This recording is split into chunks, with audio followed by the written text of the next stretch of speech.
Ник, ты не подражаем. Погнал. Погнал ворону, а лисуха занялась его пищей. Ой, ты неподражаемая лиса. Ну, как всегда, она отклячилась. Вон, видите, вороны. У нас только утречка на дворе. 7:20. Ой, распелась.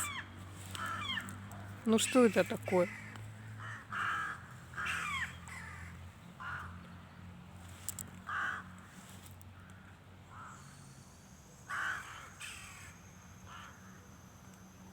Сахарная.